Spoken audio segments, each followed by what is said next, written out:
할렐루야. 네, 오늘도 주일 예배의 자리에 함께 하시는 우리 모든 예배자 여러분들을 주님의 이름으로 환영하고 축복합니다. 여러분, 제가 말씀을 전하기 전에 한 가지 좀 양해를 구해야 될 것 같은데요. 제가 어제부터 갑자기 배탈이 심하게 나서 지금 컨디션이 좀 그렇게 좋지가 않습니다. 혹시 말씀을 전하다가 좀 불편한 모습이 있더라도 이해해 주시고 양해해 주시면 감사하겠습니다. 여러분, 복은 특별히 우리 한민족에게는 남다른 의미가 있습니다. 우리의 정신과 영혼 안에 이 복이라는 개념은 참 중요한 가치를 가지고 있는데요. 우리 민족에게 복은 삶과 역사, 그리고 민족의 얼 가운데에도 아주 깊이 뿌리내리고 있는 것이 바로 이 복입니다. 우리 민족의 선조들은 제사를 드리면서도 우리 자식들에게, 우리 가정에 복이 있기를 간구하며 제사를 드리기도 했고, 이 땅의 만물들에게 연부를 올려드리면서도 복을 구하기도 했었죠. 우리가 믿는 종교들도 마찬가지입니다. 우리 한민족이 믿고 있는 종교의 많은 주제가 바로 이 복에 있음을 보게 되는데요. 우리 민족에게 있어서 종교의 가장 큰 목적과 이유는 단연 이 복입니다. 그리고 이와 같이 복을 향한 열정과 열심은 당연히 우리 기독교 안에도 깊이 스며들어 있게 되었고, 기복이라는 이름으로 이 신앙의 뿌리가 내리게 됩니다. 즉, 하나님을 잘 믿으면 복을 받게 된다라는 신앙의 뿌리가, 줄기가 생기게 된 것인데요. 하지만 이 기복신앙은 우리 신앙의 안타까운 유산으로 평가를 받습니다. 교회 용어 서전을 찾아보니까 이 기복신앙에 대해서 이렇게 설명하고 있었습니다. 복을 기원함을 목적으로 믿는 신앙, 즉 신앙 대상인 하나님과 그분의 뜻을 추구하기보다는 자신의 형통과 소원 성취와 입신양명, 무병장수와 자손 번영 등을 최고의 목적으로 삼는 초보적이고 현세적인 신앙의 행태다라고 이 기복신앙을 이야기하더라고요. 결국 기복신앙이 복을 잘못 이해하는, 이 기복신앙은 기독교 신앙을 잘못 이해할 때에 이루어지는 결과이고, 복이 우리의 신앙에 있어서 어떤 의미가 있는지를 잘 헤아리지 못한다면 우리의 믿음과 신앙이 잘못된 길로 갈 수 있음을 경계하는 이야기입니다. 하지만 우리가 잘 알고 있는 것처럼 기독교에 있어서, 예수 그리스도의 구원에 있어서 이 복은 결코 뗄래야 뗄 수 없는 주제입니다. 하나님께서 우리에게 구원을 주시고 믿음을 주신 그 중요한 목적이 바로 복이기 때문인데요. 왜냐하면 성경은 온통 이 복에 대한 이야기로 가득합니다. 여러분, 하나님께서 인간을 창조하신 목적이 무엇입니까? 창세기 1장 28절의 말씀을 보면 하나님이 그들에게 복을 주시며 하나님이 그들에게 이르시되, 하나님은 인류를 창조하신 이후에 그들에게 복을 주기로 결정하셨습니다. 그들을 창조하신 목적에 이 복이 포함되어 있었던 거죠. 그리고 아브라함을 통한 족장사를 시작하면서도 아브라함에게 가장 먼저 그 구원의 복을 약속해 주셨는데요. 네가 어디로 가는지 내가 너에게 복을 주어 하늘의 별과 같이 땅의 모래와 같이 너의 자손이 충만하게 하리라. 너를 복되게 하는 자에게 내가 복을 내리고 너를 해하는 자에게 내가 해를 끼치리라 라고 하시며, 족장의 역사의 시작 또한 하나님께서 내리는 복임을 분명히 말씀하셨죠.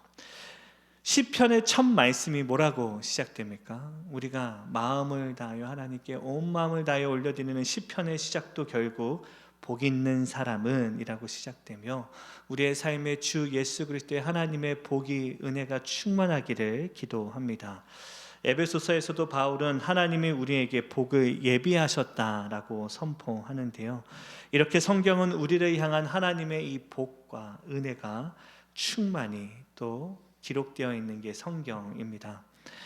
사랑하는 우리 예배자, 기도자 여러분, 우리는 지난주부터 주님께서 산상에서 우리에게 주신 그 귀한 말씀이 기록되어 있는 마태복음 5장부터 7장까지의 산상수훈의 말씀을 묵상하고 있는데요.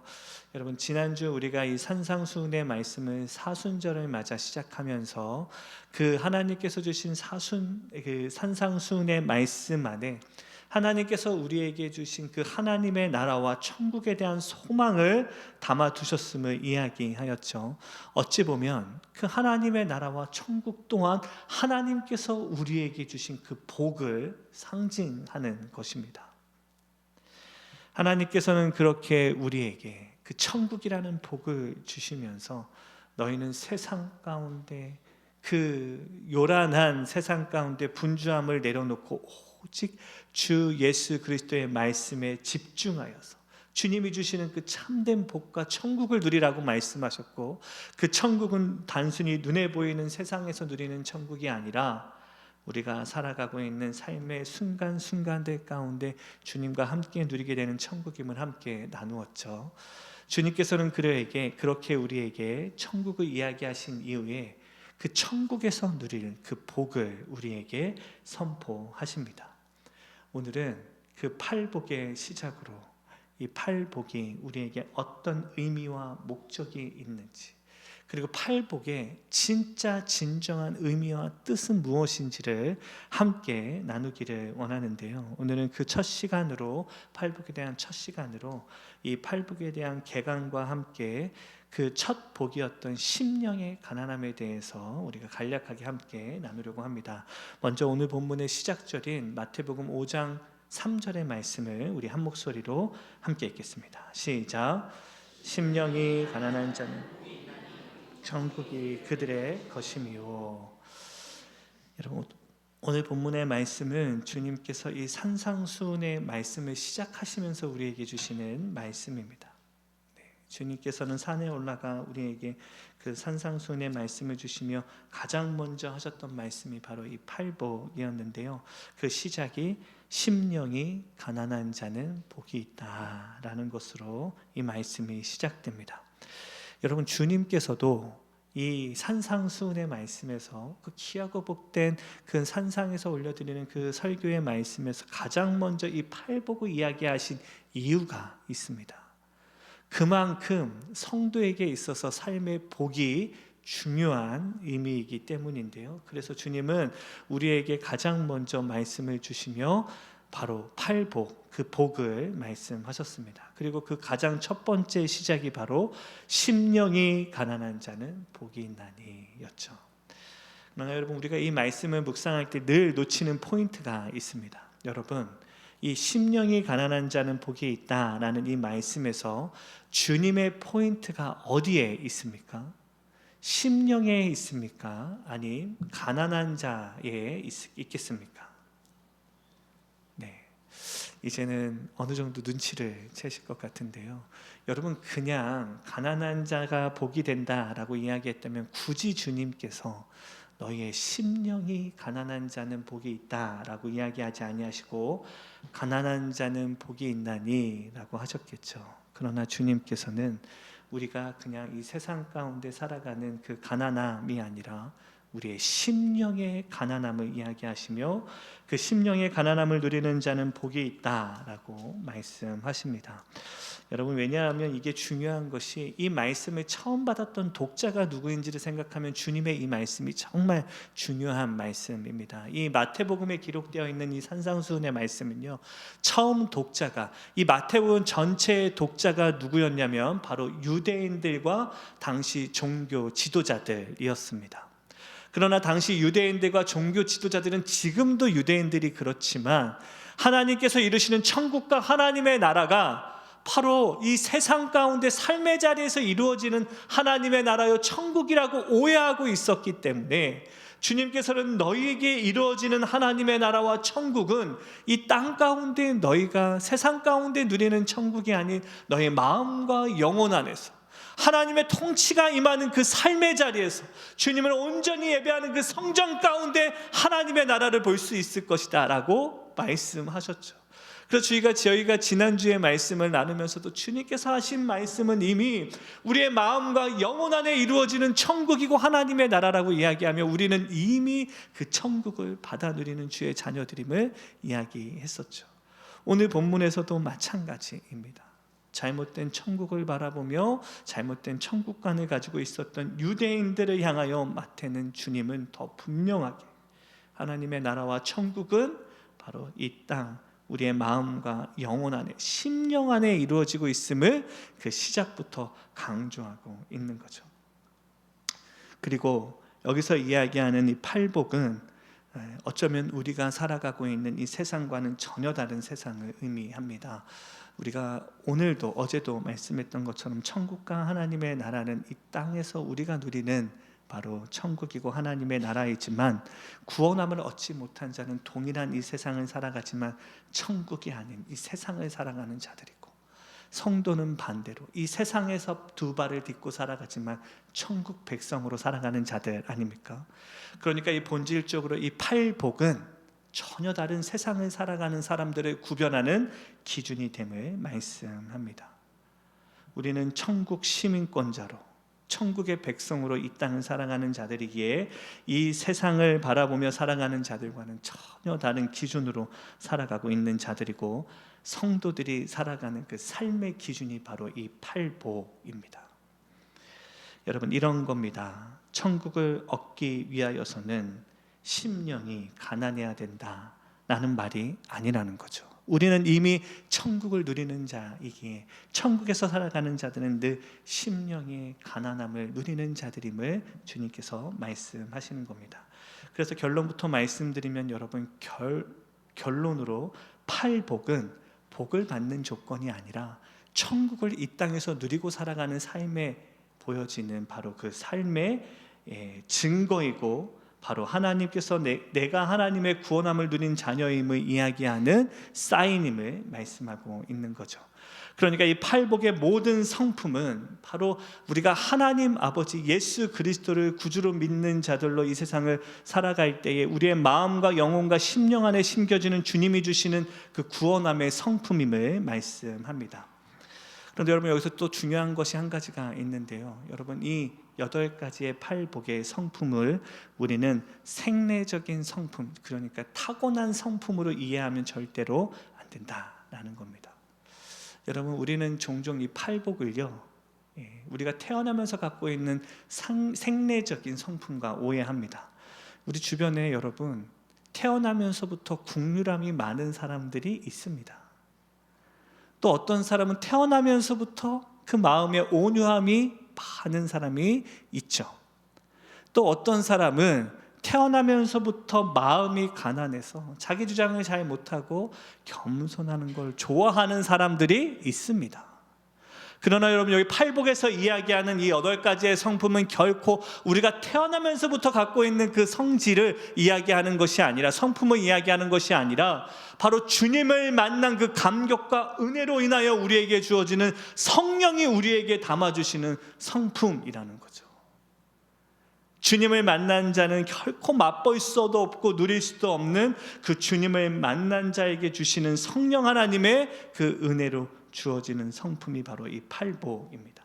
심령의 가난함과 애통해함과 온유함과 의에 줄이고 목말라 하는 그 모습은 바로 우리가 그냥 살아가는 동안 태어나면서 누리는 것이 아니라 주님을 만난 그 구원으로 우리에게 주어지는 성품이라는 거죠.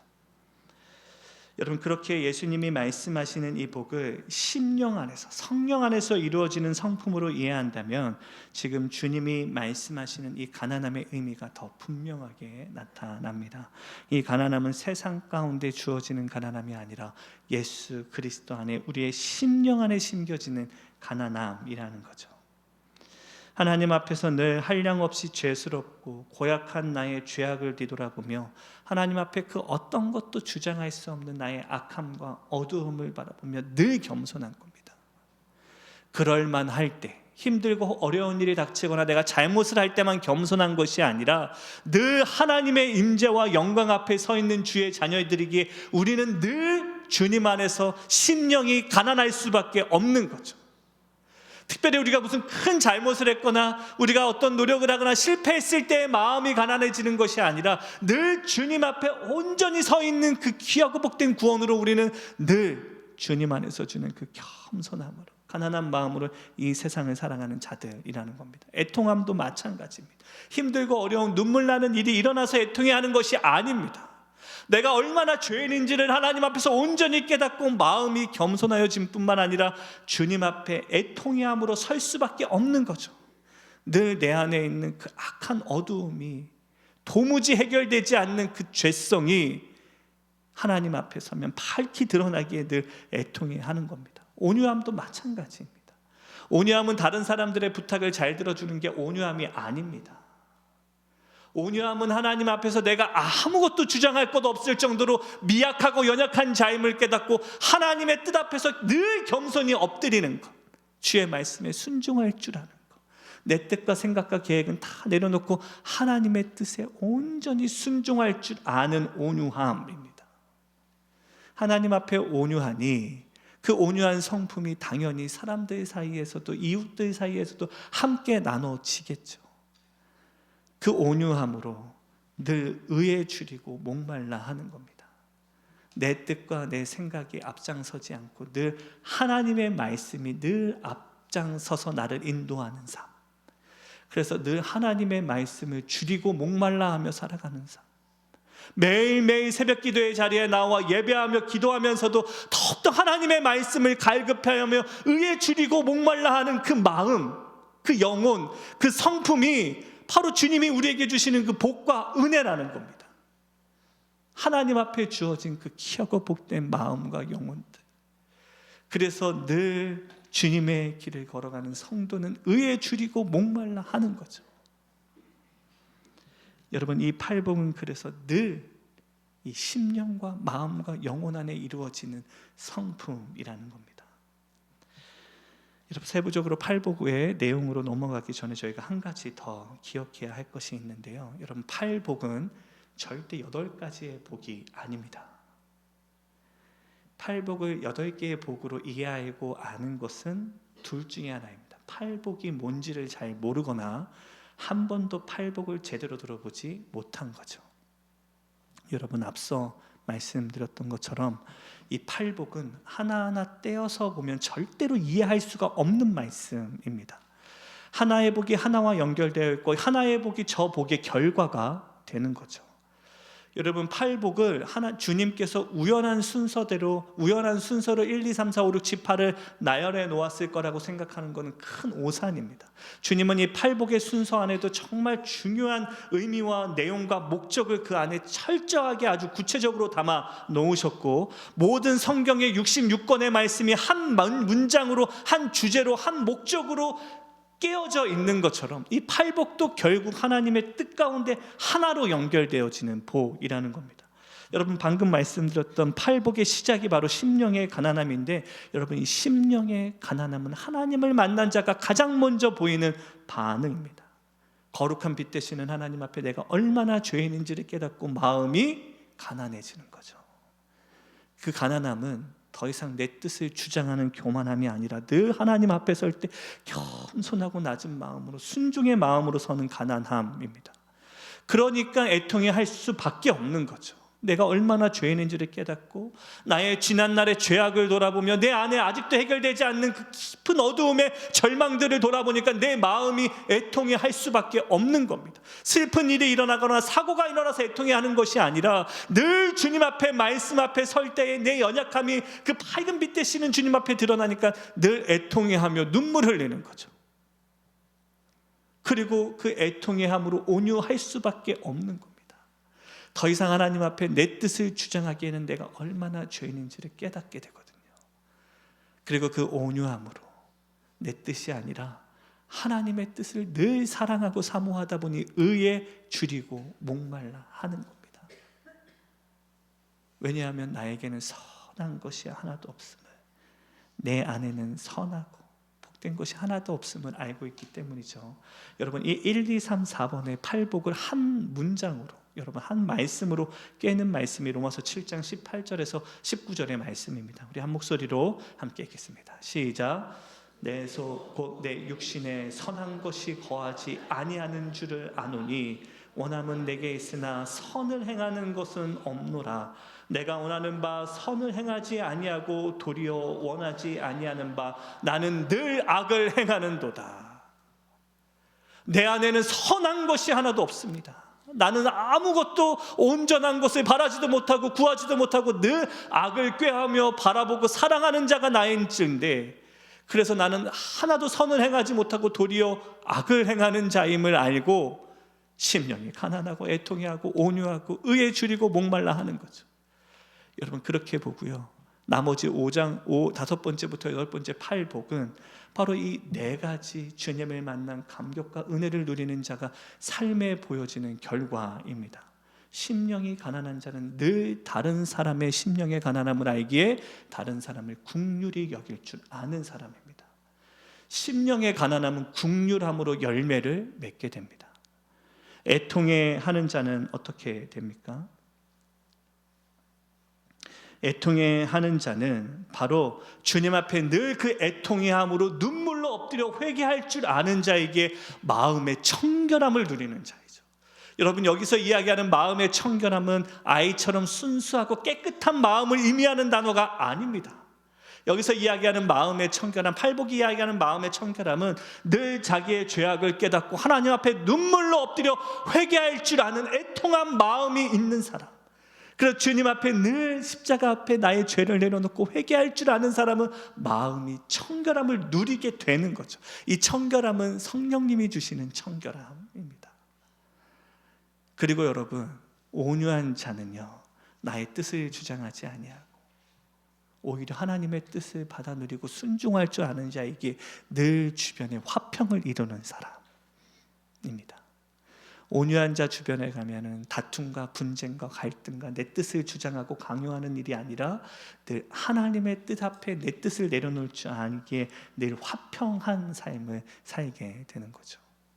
마지막 네 번째 복이 무엇입니까? 의에 줄이고 목말라 하는 사람은, 마지막 여덟째 복이었던 의를 위하여 박해를 받기를 즐거워하는 사람. 늘 의에 줄이고 목말라 할 줄 알기 때문에 그 의를 위하여 기꺼이 고난을 당하기를 두려워하지 않는 사람, 기꺼이 그 고난을 감당하는 사람, 주님과 함께 십자가의 길을 걸어갈 줄 아는 사람, 바로 그 사람이 팔복을 누리는 자.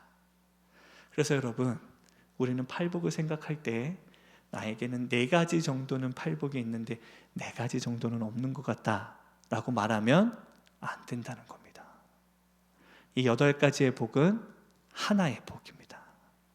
주님을 만난 자가 이 세상에서 반드시 누릴 수밖에 없는 그 복.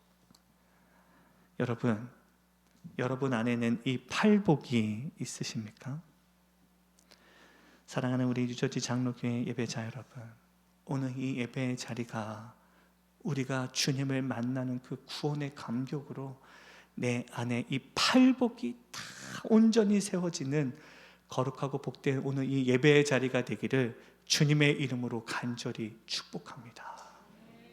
여러분, 그 하나님의 나라와 이 복은 온통 내 마음과 영혼 안에 이루어지고 성취되고 지금도 누려지고 있는 것 아닙니까? 여러분, 일주일에 한 번 예배 드린다고 우리의 삶이 뭘 그렇게 대단하게 변하겠습니까? 라고 생각하는 사람은 예배가 무엇인지도 모르고 구원이 뭔지도 모르고 주님이 우리에게 원하시는 그 복이 뭔지도 모르는 사람이죠. 여러분, 한 번의 온전한 예배로 그의 인생이 뒤집어지기도 하고요, 한 번도 복을 누려보지 못했던 자가 온전한 복을 누리며 하나님께 영광과 감사를 올려드리는 삶으로 변화되고 뒤집어집니다. 여러분, 부흥은 겉으로 드러나는 것이 아니라 내 마음과 영혼 안에서 이루어지는 거죠. 주 예수 그리스도의 십자가의 구원의 은혜로 내 안에 이 8가지의 복이 한순간에 세워지고 누려지는 은혜. 여러분, 그 부흥을 누리시는 저와 여러분이 되기를 주님의 이름으로 간절히 축복합니다. 여러분, 이제 서론을 마치고 장황했지만 우리 첫 번째 복이었던 심령의 가난함에 대해서 우리 조금만 더 구체적으로 이야기를 하고 말씀을 마치려고 하는데요. 여러분, 앞서 말씀드렸던 것처럼 이 첫 번째 복, 심령이 가난한 자는 복이 있나니 천국이 그들의 것이며 라는 이 주님의 말씀의 포인트는 바로 심령에 있었습니다. 주님을 만난 자, 주님의 구원함을 누린 자, 예수 그리스도의 십자가의 은혜로 주님과 함께 동행하며 사는 삶의 모습을 이야기하는데요. 저는 이 장면을, 이 이야기를 가장 분명하게 성경이 환상 가운데 그림으로 보여주는 말씀이 이사야서 6장의 말씀이라고 생각합니다. 이 이사야서 6장의 말씀을 보면 선지자를 하나님이 만나주시는 장면이 기록되어 있는데요. 더 분명하게 이야기하면 하나님께서 선지자를 찾아오셔서 선지자에게 하나님의 임재와 영광을 찬란하게 보여주시는 말씀입니다. 이사야서 6장 1절의 말씀을 보게 되면 우시야 왕이 죽던 해에 선지자가 본즉 주께서 하나님께서 높이 들린 보좌에 성전에 앉으셨는데 그 옷자락이 그 성전에 가득했다라고 이야기합니다. 여러분, 얼마나 멋있고 웅장하고 영광스러운 모습입니까? 하나님께서 하늘 보좌 위에 앉아 계시는데 그 옷자락이 성전을 가득 덮고 있는 모습 모양입니다. 또 2절의 말씀을 보면 그곳에는 스랍들이 모여섰다라고 기록하고 있는데요. 여러분, 이 스랍들은 천사를 의미합니다. 여러분, 주님의 보좌 위에 그 옷자락이 교회를 가득 덮고 그 주변에는 천사들이 찬송하며 그 자리를 채우고 스랍들이 채우고 있었던 거죠. 그 천사들이 찬양합니다. 거룩하다, 거룩하다, 거룩하다 하나님을 찬양하고 노래하며 그 자리에는 여호와의 영광과 임재와 또 은혜가 충만히 일어나는 모습. 여러분, 이런 모습을 보면 어떠실 것 같습니까? 마음이 벅차고 감당할 수 없는 그 은혜로 정말 요동치는 우리의 마음이 되지 않을 것 같습니까? 그리고 6장 4절의 말씀을 보게 되면 바로 이 천사들의 찬송 소리가 바로 그 성전을 가득 채우게 되고 땅이 요동치며 성전 안에는 하나님의 임재를 상징하는 연기가 자욱하여서 성전을 가득 채우고 있는 모습들이 보여집니다. 연기가 충만한 하나님의 임재로 충만하니라. 여러분, 만약에 여러분들께서 이 하나님의 임재를 보신다면 어떠시겠습니까? 마음의 기쁨과 감격이 막 일어나고 찬송이 일어날 것 같지 않으십니까? 그런데 여러분, 이 영광스러운 환상을 보았던 이사야의 반응이 5절에 기록되어 있는데요. 우리 이사야서 6장 5절의 말씀 우리 한 목소리로 함께 읽겠습니다. 시작. 그때 내가 말하되 화로다 나여 망하게 되었도다. 나는 입술이 부정한 사람이요 나는 입술이 부정한 백성 중에 거주하면서 만군의 여호와이신 왕을 배웠음이로다 하였더라. 여러분, 이사야는요, 이 아름답고 찬란한 영광스러운 하나님의 임재 앞에 화로다 나는 망하게 되었다라고 탄식합니다. 하나님의 그 밝은 영광 앞에 내가 얼마나 연약한지, 내 안에 얼마나 어두움이 많은지, 내가 얼마나 죄인인지가 하나님 앞에 밝히 드러났기 때문이죠. 나는 입술이 부정한 사람이요 나는 입술이 부정한 백성 중에 거주하면서 이 만군의 여호와이신 왕을 배웠다라고, 화로다 망하게 되었다라고 눈물을 흘리며 탄식합니다. 하나님 앞에 눈물로 엎드려 기도하죠. 애통해하며 심령의 가난함으로 주님 앞에 나의 온유한 마음으로 내 뜻을 주장하기보다 하나님의 뜻을 앞세우고 하나님의 의를 구하는 마음으로 애통함으로 하나님 앞에 섭니다. 여러분, 이 장면을 인용한 마태가 우리가 지금 묵상하고 있는 마태복음 5장에 기록되어 있는 산상순 바로 앞장인 4장 16절에서 17절의 말씀에서 이 모습을 이렇게 마태가 설명합니다. 우리 다 함께 한 목소리로 함께 읽겠습니다. 시작. 흑암에 앉은 백성이 큰 빛을 보았고 사망의 땅과 그늘에 앉은 자들에게 빛이 비추었도다 하였느니라. 이때부터 예수께서 비로소 전파하여 이르시되 회개하라 천국이 가까이 왔느니라 하시더라. 흑암에 앉은 백성들이 하나님의 임재와 영광이 찬란한 그 빛을 보고 사망의 땅과 그늘에 앉은 자들에게 하나님의 빛이 비춰지니 그들이 주님 앞에 애통해하며 심령의 가난함으로 회개합니다. 화로다 나는 망하게 되었구나 라고 탄식하며 하나님께 눈물을 흘려 기도하죠. 여러분, 이 심령의 가난함은요, 바로 진짜 하나님을 만나본 자가 누리게 되는 삶의 믿음과 영혼의 반응입니다. 여러분, 하나님을 만난 사사 기드온의 반응이 무엇이었습니까? 사사기 6장 15절입니다. 그러나 기드온이 그에게 대답하되 오 주여, 내가 무엇으로 이스라엘을 구원하리이까? 보소서, 나의 집은 므낫세 중에 극히 약하고 나는 내 아버지 집에서 가장 작은 자이니라. 내가 얼마나 연약한지를 깨닫고 심령의 가난함으로 하나님께 애통해하며 기도하죠. 여러분, 모세도 마찬가지입니다. 출애굽기 3장 11절의 말씀을 보게 되면 하나님을 만난 모세가 하나님께 아뢰되 내가 누구이기에 바로에게 가며 이스라엘 자손을 애굽에서 구원해 내리이까? 보낼 만한 자를 보내소서. 나는 죄인으로서이다. 여러분, 베드로도 마찬가지입니다. 자기 주장이 제자들 중에 가장 강했던 베드로가 주님을 처음 만났을 때 그의 고백이 무엇이었습니까? 누가복음 5장 8절의 말씀을 보게 되면 시몬 베드로가 이를 보고 예수의 무릎 아래에 엎드려 이르되 주여, 나를 떠나소서, 나는 죄인으로서이다. 사도 바울도 마찬가지입니다. 그 능력과 지혜와 권세로는 따라올 자가 없었던 그 사도 바울이 주님을 만난 이후에 디모데전서 1장 15절의 말씀을 보면 이렇게 고백합니다. 미쁘다 모든 사람이 받을 만한 이 말이요, 나는 죄인 중에 죄인이고 괴수 중에 괴수니라. 바울은 자기 스스로를 하나님 앞에 내어놓으며 나는 죄인 중에 죄인이라고, 괴수 중에 괴수라고 고백합니다. 사랑하는 우리 뉴저지 장로교회 예배자 여러분, 하나님 앞에서 하나님을 만난 그 가난한 마음들이 있으십니까? 혹시 아직도 하나님 앞에서 내 뜻을 주장하고 높이고 계시지는 않으십니까?